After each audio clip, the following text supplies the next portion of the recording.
Why would a defendant plead no contest? From the Latin for I do not wish to contend, a plea of nolo contendere or no contest is a legal option available in many jurisdictions.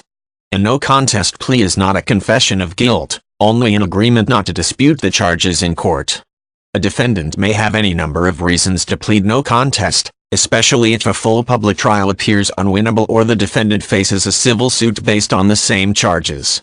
Such a plea may result in a less severe punishment, and because there is no admission of guilt, no confession enters evidence.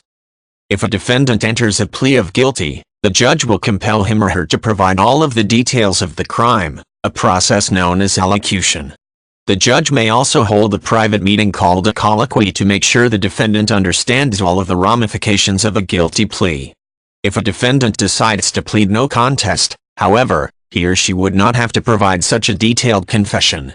If a defendant chooses not to enter a plea at all, the court will generally enter a not guilty plea by default and schedule a trial. One reason a defendant in a criminal court case may decide to plead no contest is the potential for a costly civil lawsuit at a later date.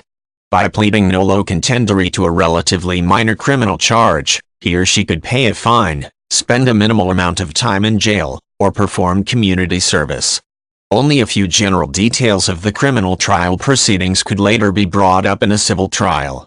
If a public figure assaults an intrusive tabloid reporter, for example, he or she could plead no contest to simple assault charges during the criminal hearing and receive a relatively minor sentence. If that same reporter decided to sue the public figure for damages in a civil lawsuit, the defendant's no contest plea could not be construed as an admission of guilt, and there would be no detailed allocution to enter as evidence. Another consideration would be the expense and humiliation of a lengthy public trial.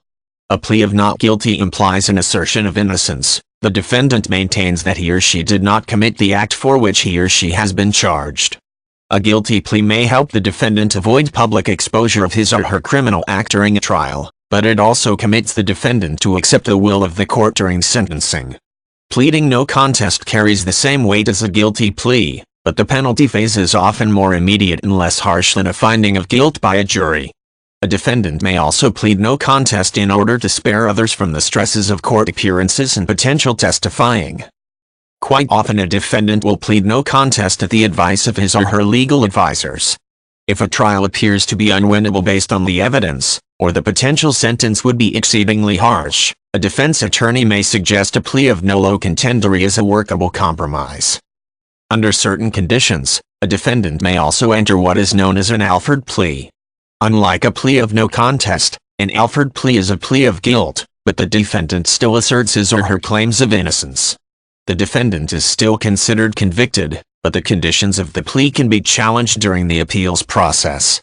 A defendant who decides to plead no contest, on the other hand, does not necessarily assert his or her innocence or guilt, just acceptance of the court's disposition of the case.